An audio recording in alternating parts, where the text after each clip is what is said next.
اللہ تعالیٰ نے دنیا میں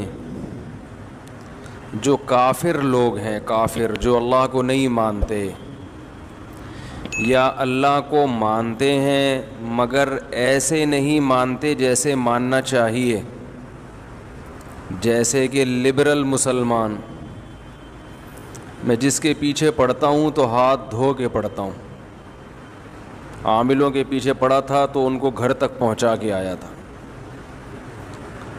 پھر بعض لوگوں کے پیچھے پڑھا تو وہ آخر تک چیلنج کر کے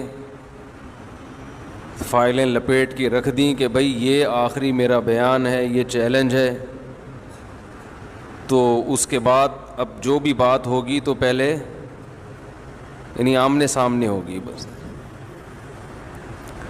تو اتنی بڑی بات کر دی، اب کیا رہ گیا کرنے کے لیے؟ آمنے سامنے ہوگی، ریکارڈنگ ہم بھی کریں گے، بس اتنی سی بات ہے، اب نہیں چھیڑ رہا دوبارہ اس موضوع کو۔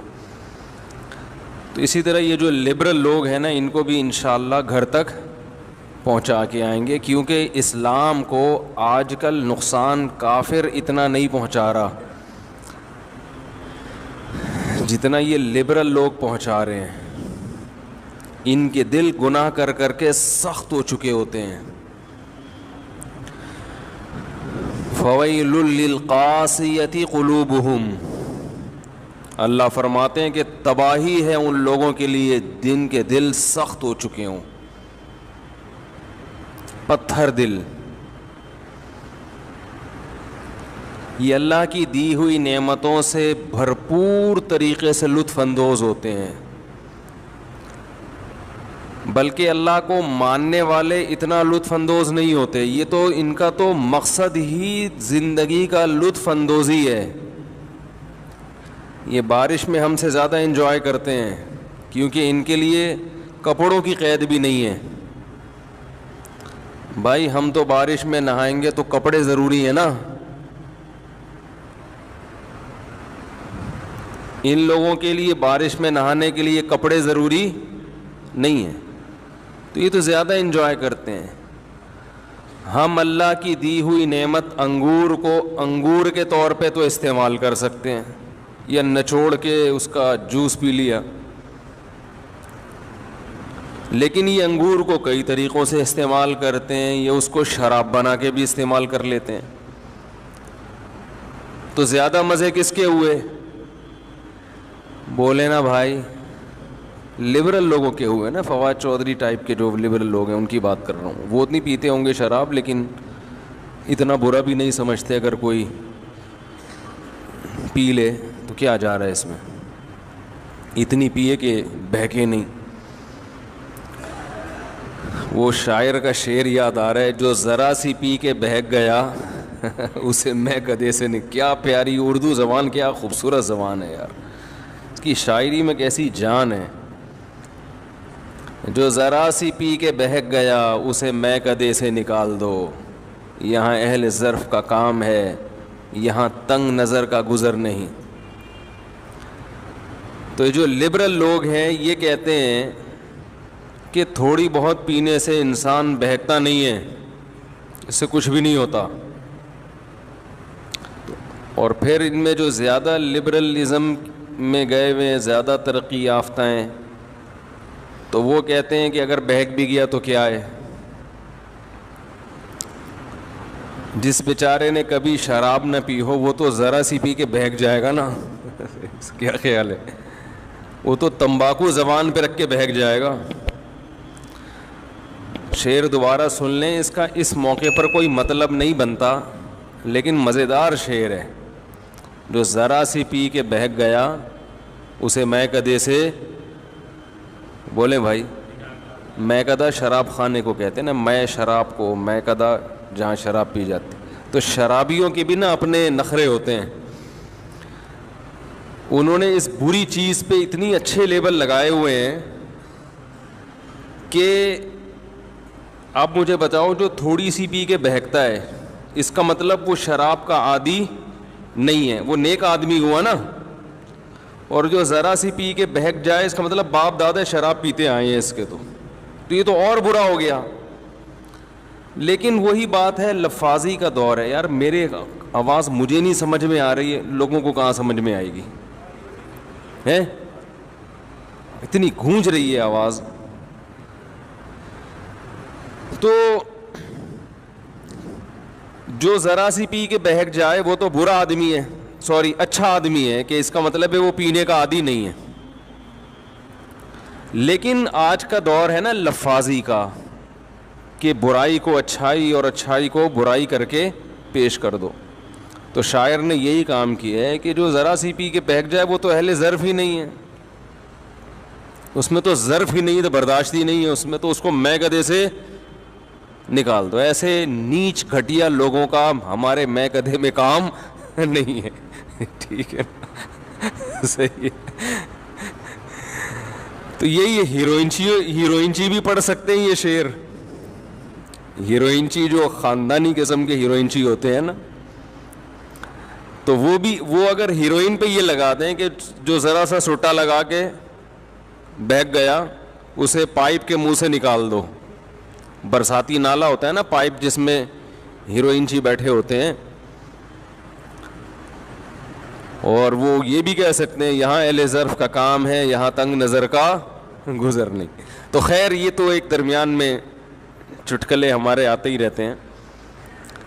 تو میں یہ عرض کر رہا تھا کہ جو لبرل لوگ ہیں وہ اللہ کی نعمتوں کو زیادہ انجوائے کرتے ہیں، کیونکہ وہ تو حلال اور حرام کا فرق بھی نہیں کرتے نا.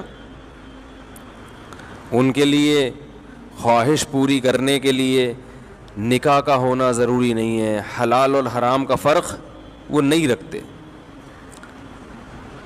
لیکن قرآن میں اللہ کیا فرماتے ہیں؟ فَوَيْلٌ لِّلْقَاسِيَةِ قُلُوبُهُمْ، تباہی ہے ان لوگوں کے لیے جن کے دل سخت ہو چکے ہیں.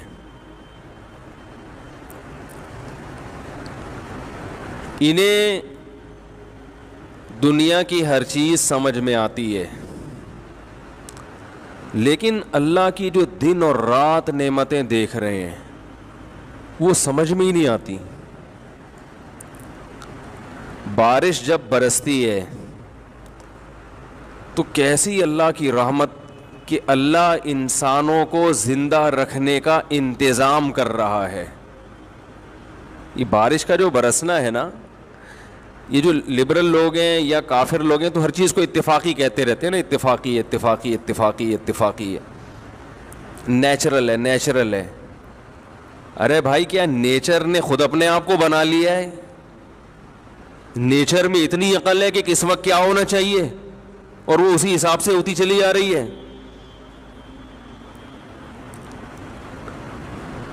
نیچر تو ایک فرضی چیز ہے، نیچر تو خود کریٹڈ ہے، وہ کیسے کریٹر ہو سکتی ہے بھائی؟ ہم کہتے ہیں نا یہ آدمی بائی بورن ایسا ہے، پیدائشی ایسا ہے. کیا مطلب؟ اسی فطرت پہ اس کو پیدا کیا گیا ہے. تو یہ بھی پیدا، اور اس کی جو فطرت ہے وہ بھی پیدا شدہ ہے. تو لیکن اتنی عقل نہیں ہے جو اللہ کو نہیں مانتے یا اللہ کی نہیں مانتے. بہت سے لوگ اللہ کو مانتے ہیں، جیسے ہمارے جو لبرل مسلمان ہیں نا، اللہ کو مانتے تو ہیں لیکن اللہ کو یہ والا ماننا قبول نہیں ہے. اللہ کہتے ہیں مجھے اس قسم کے ماننے کی چندہ ضرورت نہیں ہے. جیسے آپ اپنے ابا کو کہتے ہو ابا آپ میرے ابا ہیں، لیکن ابا کہتے ہیں بیٹا آئی ڈی کارڈ میں میرا نام ڈال لو ولدیت میں، آپ اس کے لیے بھی تیار نہیں ہوتے. ابا کسی کام کا آپ کو کہتے ہیں، آپ اس کے لیے تیار نہیں ہوتے. ہاں ابا سے پیسے لینے کے لیے آپ آ جاتے ہیں. جب پیسے لینے کی باری آتی ہے تو ابا کہتے ہیں بیٹا بات تو میری کوئی مانتا نہیں ہے. تو آپ جواب میں کہتے ہیں ابا بہرحال ابا تو آپ ہی کو مانتا ہوں. تو ابا کہیں گے مجھے ایسے ابا ماننے کی چندہ ضرورت نہیں ہے، جو تمہارے مفاد میں جا رہا ہو، اور جب تمہارے مفاد پہ ضرورت پڑتی ہو تو میں ابا نہیں ہوں. تو آج کے جو مسلمان ہیں جو زیادہ پڑھ لکھ جاتے ہیں زیادہ، کیونکہ یہ لبرلزم پڑھے لکھے لوگوں میں زیادہ ہے، کیونکہ ان میں تکبر پیدا ہو جاتا ہے کہ ہمیں بہت کچھ آتا ہے. پھر یہ مولویوں کو گھٹیا سمجھنا شروع کر دیتے ہیں، جاہل سمجھنا شروع کر دیتے ہیں.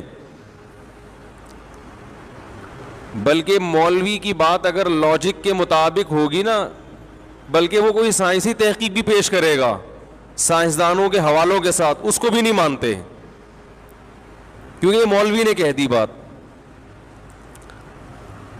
یہ تکبر ہے. ایک تو آپ نے علم کا جو معیار ہے نا وہی غلط ہے آپ کا.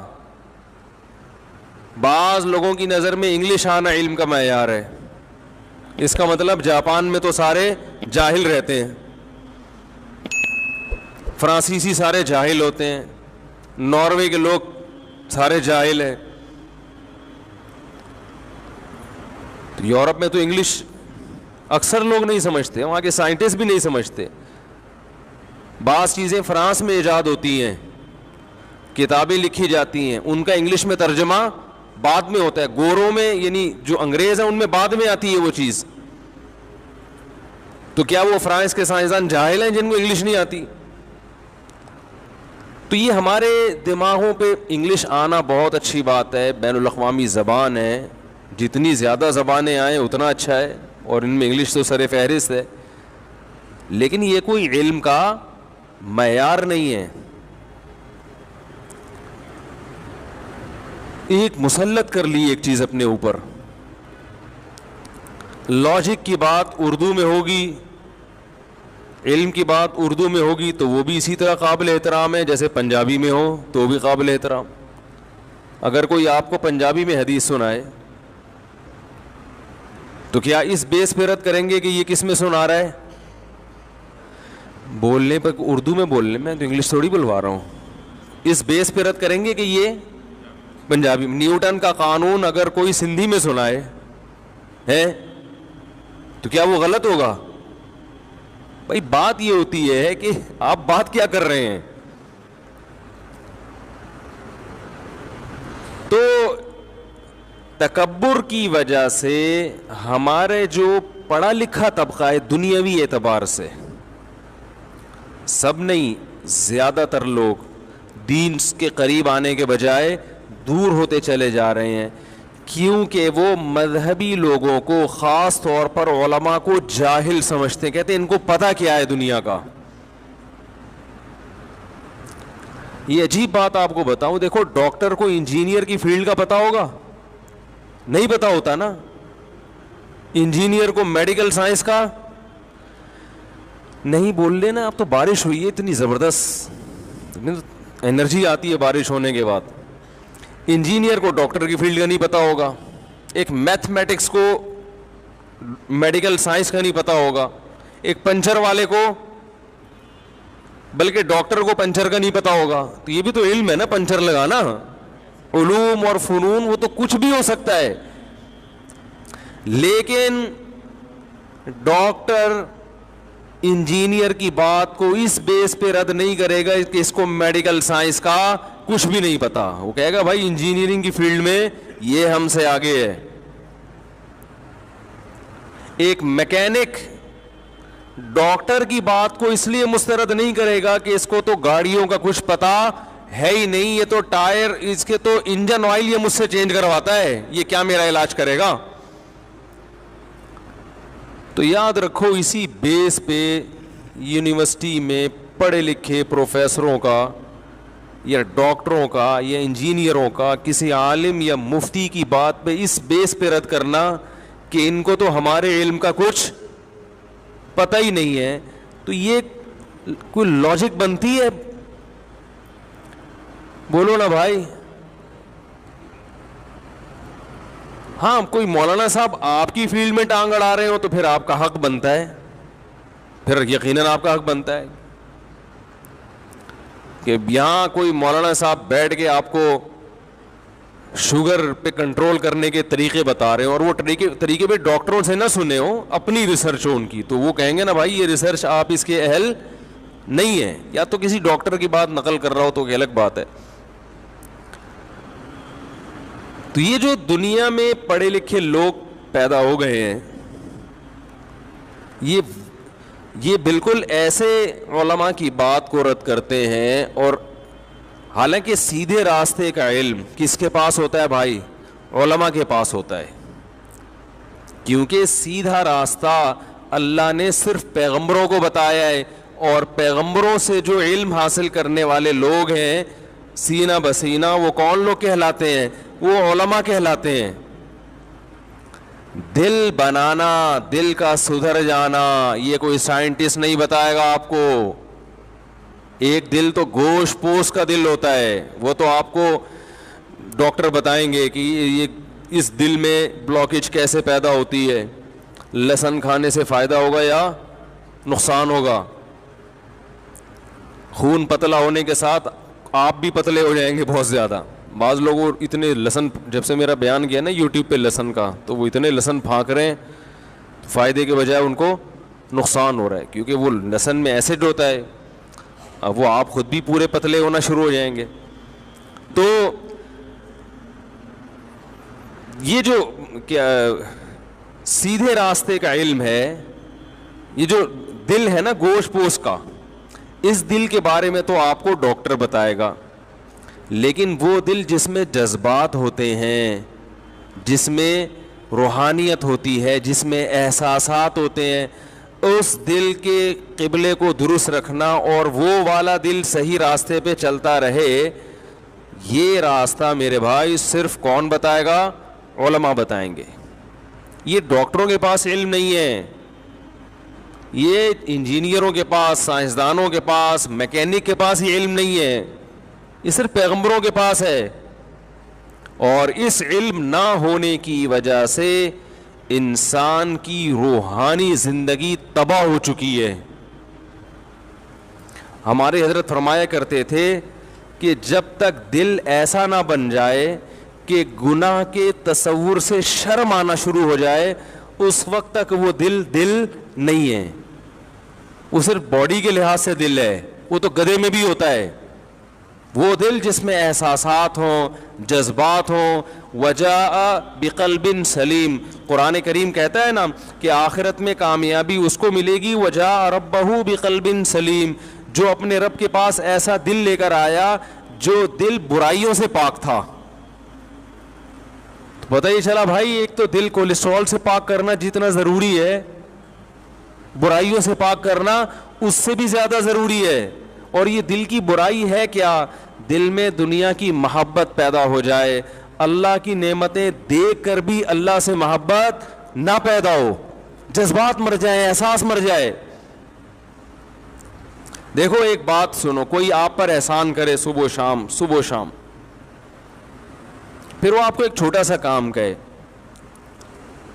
تو اگر آپ کا دل زندہ ہوگا تو آپ کو اس کام کا انکار کرتے ہوئے شرم آئے گی کہ نہیں آئے گی؟ بولو نا بھائی۔ اگر آپ کو شرم نہیں آ رہی، آپ نے کام تو کر دیا، اس کی نافرمانی نہیں کی، کام تو کر دیا، آپ نے کہا اتنے احسان کیے ہیں تو چلو یار میں کر لیتا ہوں، کیا جا رہا ہے، تو بھی ٹھیک ہے، لیکن اتنا ٹھیک نہیں ہے۔ ہونا یہ چاہیے کہ آپ کو انکار کرتے ہوئے شرم آ رہی ہو، یہ کیفیت پیدا ہو جائے۔ تو علماء کہتے ہیں، بزرگان دین کہتے ہیں کہ صرف اتنا کافی نہیں ہے کہ آپ گناہ چھوڑ دیں، زنا چھوڑ دیں، شراب چھوڑ دیں، نماز قضا کرنا چھوڑ دیں، والدین کو ستانا چھوڑ دیں، رشوت کھانا چھوڑ دیں، بد نظری چھوڑ دیں، انٹرنیٹ پر بیہودہ فلمیں، فحش چیزیں، ویب سائٹیں دیکھنا چھوڑ دیں، لڑکیوں سے حرام لذتیں حاصل کرنا چھوڑ دیں۔ صرف اتنا کافی نہیں ہے، بلکہ صحیح دل اس شخص کا ہوتا ہے کہ اسے جب پتہ چل جائے کہ بھائی اللہ نے اس چیز کو غلط قرار دیا ہے، تو اسے وہ کام کرتے ہوئے شرم آئے، کرتے ہوئے نہیں، تصور، کیونکہ کرتے ہوئے تو کرنا تو شروع کر دیا اس نے، تصور سے شرم آئے، بھائی کیسے کر لیتے ہو؟ یوسف علیہ الصلاۃ والسلام کو جب عزیز مصر کی بیوی نے بند کمرے میں زنا کی دعوت دی، جوان ہے، جوان خوبصورت، اور بادشاہ کی بیوی بھی کوئی کم خوبصورت نہیں ہوگی. اور مصر کا حسن تو ویسے ہی مشہور ہے, مصر میں تھی, کوئی روک ٹوک نہیں ہے, نہ بدنامی کا خطرہ. عورت جب خود دعوت دے رہی ہو تو منع کرنے میں بدنامی کا خطرہ ہوتا ہے, کیونکہ اس طرح کی عورتیں الٹا بلی کس پہ ڈال دیتی ہیں, مرد پہ ڈال دیتی ہیں, بدنام کر دیتی ہیں, اور لوگ اس قسم کی باتوں میں عورت کی بات کو شوق سے سنتے ہیں.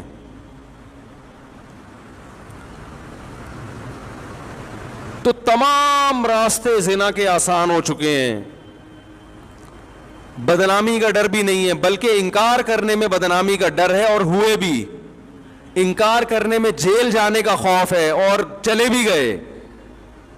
لیکن ان سب باتوں کے باوجود کیا کہہ رہے ہیں, معاذ اللہ انہ ربی احسن مثوایا, اللہ کی پناہ, وہ میرا رب ہے جس نے مجھے اتنا بہترین ٹھکانہ عطا کیا. مجھے تو میرے بھائی کنویں میں ڈال کے چلے گئے تھے, میں تو کوئی پرسان حال نہیں تھا, میرے رب نے مصر کے محلات میں پہنچا دیا. اب میں اس رب کی نافرمانی کیسے کروں؟ تو تصور سے شرم آ رہی ہے نا ان کو. حالانکہ یہاں شیطان بہکا سکتا تھا کہ آپ تو مسافر ہیں, آپ پر تو بڑی آزمائشیں آئی ہیں, بھائیوں نے کنویں میں ڈال دیا تھا, تو میں تو ویسے ہی اتنی ٹینشن میں ہوں, باپ سے بچھڑا ہوا, میں ٹینشن ریلیز کرنے کے لیے اگر اس برائی میں وقتی طور پہ پڑ جاؤں تو پھر کیا حرج ہے اس میں. شیطان یہ ساری پٹیاں پڑھا دیتا ہے, اور انہی پٹیوں کی وجہ سے انسان گناہ کرتا ہے. وہ اللہ کی نعمت کے پہلو کو دیکھ رہے ہیں کہ کنویں میں بہت سے لوگ گرے ہیں, نکلے نہیں ہیں, میرے رب نے مجھے, بولو نا یار کیا ہو گیا, نکالا ہے. پھر اب یہ منفی پہلو تو یہ کہ بازاروں میں بکاؤں غلاموں کی طرح, پیغمبر کی اولاد اور بک رہا ہوں کہاں, بازاروں میں. یہ نیگیٹو پہلو تھا نا. شیطان یہاں بہکاتا ہے, ہم جیسے ہوتے تو شیطان بہکاتا کہ یار ہم تو بازاروں میں بکیں, کوئی ہماری عزت ہے, آج چلو ایک موقع مل رہا ہے تو اپنی ٹینشن تو تھوڑی دور کرو نا. اور وہ بھی انکار کرنے میں کتنی آزمائشیں ہیں. لیکن نہیں, بازاروں میں بکنے کا تذکرہ نہیں آ رہا, بلکہ میرے رب نے ایک شخص جو بطور غلام کے بازاروں میں بکا ہے اس کو ٹھکانہ بادشاہ کے محل میں دے دیا. سمجھ رہے ہو؟ اپنی تھنکنگ کو انسان پازیٹیو کرے نا تو ہر نیگیٹو میں پازیٹیوٹی نظر آتی ہے, اور سوچ ہی کم بخت کی غلط ہو تو ہر مثبت چیز میں بھی منفی پہلو. اور یہ ہو رہا ہے لوگوں کے ساتھ. کوئی مالی نقصان ہو جائے, ہائے میرے یہ ہو گیا, ہائے میں تو مر گیا, پتہ نہیں میرے ساتھ ہی کیوں ہے. میں ان سے کہتا ہوں روٹی کھانے کو مل رہی ہے, ہاں مل رہی ہے. میں نے کہا بہت سے لوگوں کا ایسا نقصان ہوا روٹی سے بھی گئے, آپ پر اللہ کا بڑا فضل ہے. اب ضرورت کی ملے گی تو کولیسٹرول پیدا نہیں ہوگا انشاءاللہ. حقیقت ہے. ایک صاحب کی ٹانگ ٹوٹ گئی ایکسیڈنٹ میں, پریشان. میں نے کہا بہت سو کی دونوں ٹوٹی ہیں, ایکسیڈنٹ تو بہت سے لوگوں کے ہوئے ہیں, دونوں ٹوٹی ہیں, شوگر کرو ایک باقی رکھی. تو یہ نہ سوچا کرو ایک ٹانگ ٹوٹ گئی, بولو اللہ نے ایک سلامت رکھی, کم از کم بیساگی سے تو چل سکتا ہوں. اور جس کی دونوں ٹوٹ گئی وہ کیا سوچے گا, ہاتھ باقی ہیں, ٹھیک ہے نا, زندگی باقی ہے. جو منفی سوچ رکھنے والا آدمی وہ کبھی بھی خوش نہیں رہتا, اور اللہ بھی خوش نہیں ہوتے اس سے. رسول اللہ صلی اللہ علیہ وسلم نے فرمایا, اللہ تعالیٰ کا ارشاد ہے, انا عند ظن عبدی بی, کہ بندہ میرے بارے میں جیسا گمان رکھتا ہے میں اس کے ساتھ ویسا ہی معاملہ رکھتا ہوں. وہ اگر سمجھتا ہے اللہ میرے ساتھ غلط کر رہا ہے تو پھر تمہارے ساتھ غلط ہی ہوگا, اور اگر تم سمجھتے ہو اللہ میرے ساتھ اچھا کر رہا ہے تو اس غلط میں بھی اچھا ہو جائے گا, اللہ اس میں برکت رکھ دے گا. تو یوسف علیہ الصلوۃ والسلام کیا کہہ رہے ہیں کہ میرے رب نے مجھے ایسا ٹھکانہ دے دیا, معاذ اللہ, اللہ کی پناہ, احسن مثوایا, ایسا بہترین ٹھکانہ دیا. حالانکہ وہ جھونپڑی میں بھی رہتے تو یہی کہتے, لیکن جو جو نعمتیں ملی ہیں ان کو کیا کر رہے ہیں, ہائی لائٹ کر رہے ہیں ان کو.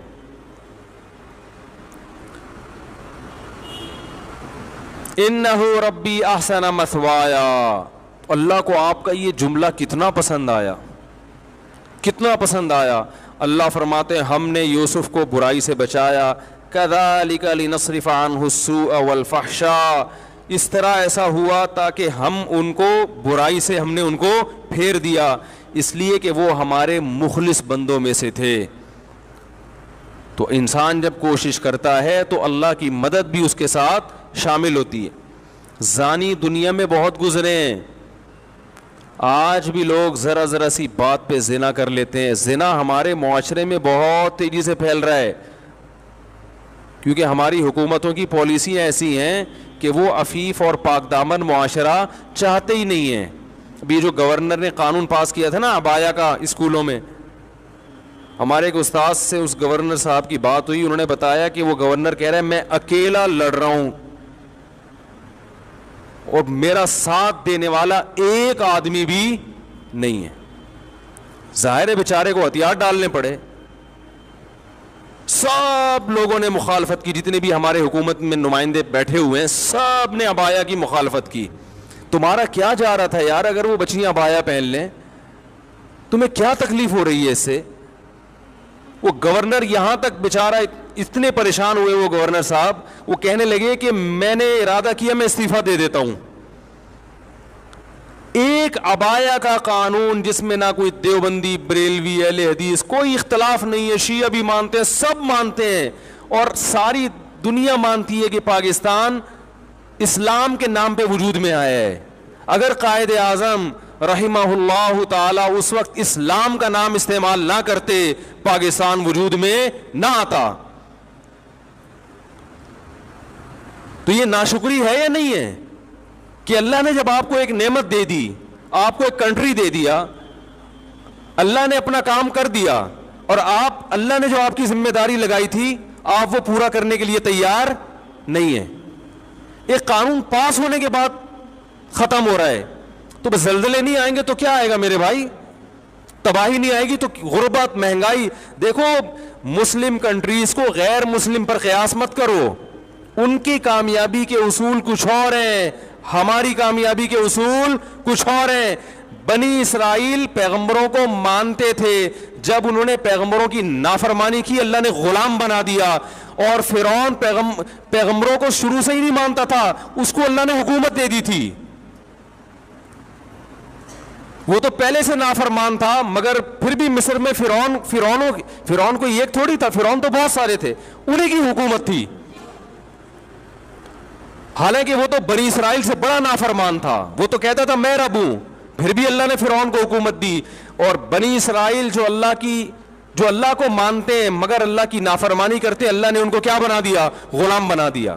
پھر جب بنی اسرائیل موسیٰ علیہ السلام کی دعوت پر لبیک کہتے ہیں اور پھر شریعت کو فالو کرتے ہیں, پھر اللہ انہیں دوبارہ فرعون پر حکومت عطا کرتے ہیں.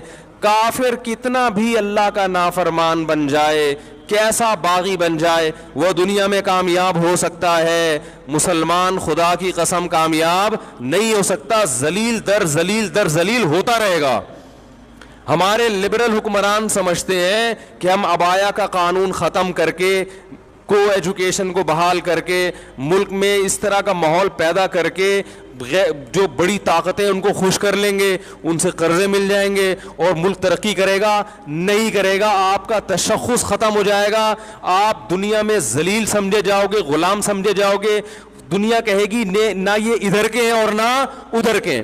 دیکھو مسلمان کتنا مرضی بے حیا ہو جائے, وہ اس میں کافروں کا مقابلہ نہیں کر سکتا. لوگ مجھ سے میرے تو ہر قسم کے طبقے کے ساتھ بیٹھنا ہوتا ہے نا, اکثر لوگ مجھے کہتے ہیں, ہمارے جو دوست احباب ہیں نا, کہتے ہیں یار یہ پاکستان فلمیں بناتا ہے ویسی بنتی نہیں ہے. ہمارے ایک سنگر سے کچھ دن پہلے ملاقات ہوئی, غریب,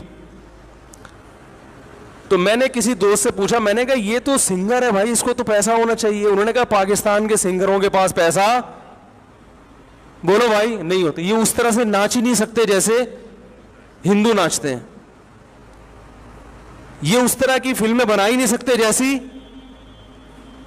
تو میں نے کہا بھائی وہ بے حیائی کی وجہ سے اگر ان کو ترقی ہو رہی ہے تو یہ بھی کہہ رہی ہے یہ وہ اس اسٹائل میں بے حیائی بھی نہیں پھیلا سکتے, پکڑے جاتے ہیں. تو میں نے کہا دیکھو یہ اس کی علامت ہے کہ مسلمان ہے نا, وہ کتنا بھی ان جیسا بننے کی کوشش کرے گا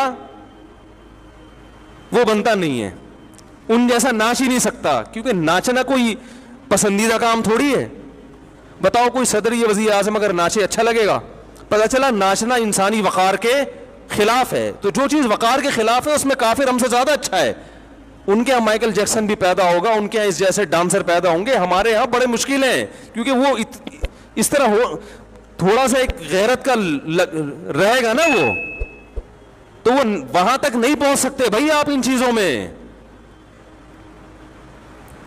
بہت مشکل ہے سمجھانا. آپ جتنی بھی کوشش کر لو تو چھوڑ دو ان کو, بولو یہ ناچنا گانا آپ میراثی ڈھولکی آپ اچھے ہو, آپ ڈیفنس کی لائن میں محنت کرو, آپ ایجوکیشن پہ محنت کرو. ہم نہیں ہو سکتے ویسے.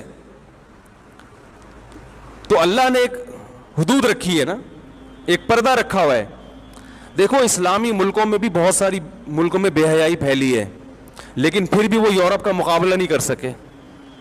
ترکی بڑا لبرل کنٹری ہے, اور ایک تقریباً 100 سال سے لبرل بنانے کی ان کے حکمرانوں نے پوری ایڑی چوٹی کا زور لگا دیا کہ ترکی کی گورنمنٹ کو, ترکی کی جو حکومت ہے یا ترکی کی جو کنٹری ہے اس کو بالکل یورپ جیسا بنا دو, مگر اب بھی یورپ جیسا نہیں بنا سکے, کیونکہ وہ کلمہ گو مسلمان ہے, اسلام کے اثرات ہیں ان کی نسلوں میں. بہت بے حیائی پھیلی ترکی میں, مگر پھر بھی یورپ جیسے نہیں بن سکے.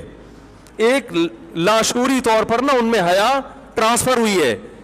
تو آپ میرے بھائی جس ترقی میں ان کا مقابلہ کرنا چاہتے ہو, جس قسم کی ترقی میں جو لبرلزم والی ترقی ہے, آپ ان کے برابر نہیں پہنچ سکتے.